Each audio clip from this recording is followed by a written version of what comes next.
हींअर नाते रसूल मक़बूल सल्लल्लाहु अलैहि वसल्लम लाइ गुज़ारिश कंदुसि मौलाना दाइमुद्दीन आरिजो खे त जी नात शरीफ़ पेश करे। मौलाना दाइमुद्दीन आरिजो।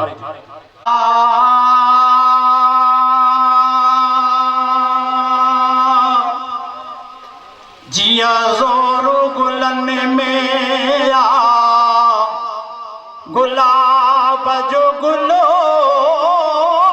जिया ज़ोरू गुलन में आ गुलाब जो गुलो ये पहरो नंबर या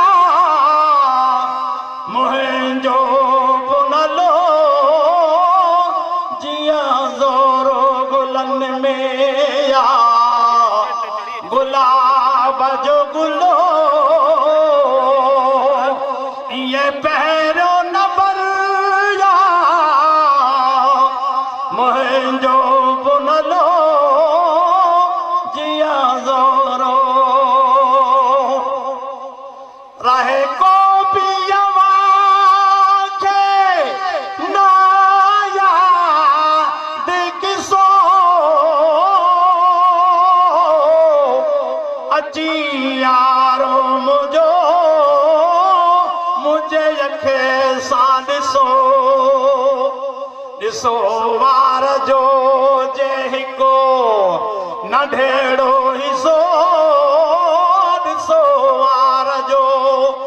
जे हिको नंढेड़ो हिसो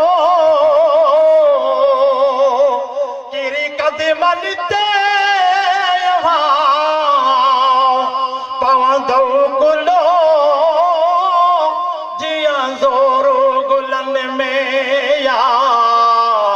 गुलाब जो गुलो ये पहरो नंबर या मुंहिंजो बुनलो जिया ज़ोरो जिया मारिया के मलीरू मिठो तिया पीरन में दस्तगीरो मिठो जिया खाजन में खंडो खीरो मिठो जिया खाजन में खंडो खीरो मिठो तिया मुझे कारे मुझो मिठलो जिया ज़ोरो गुलन में या गुलाब जो गुलो ये पहरो नंबर या मुंहिंजो बुनलो जिया ज़ोरो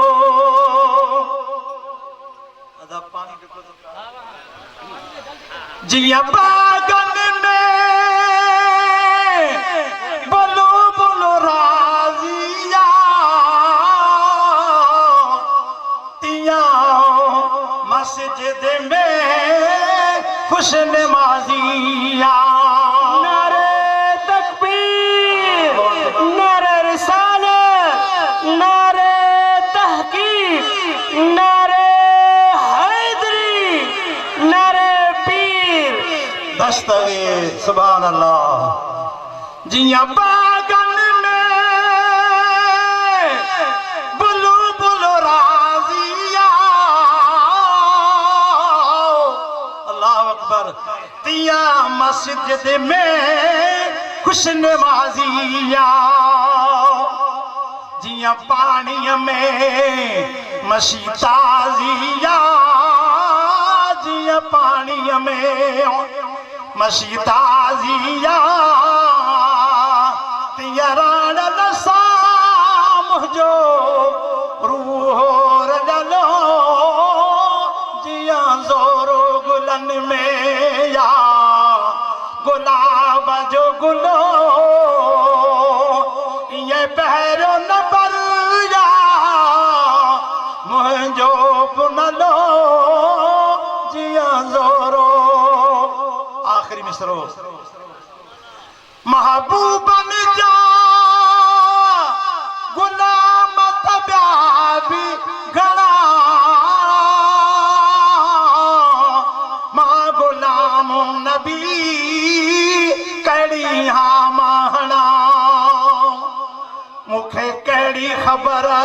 मां वणा न वणा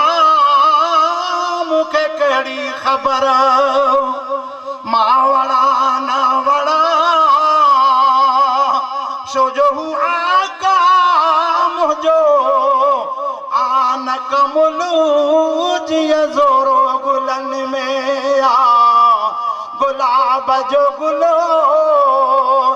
ये पैर न बलिया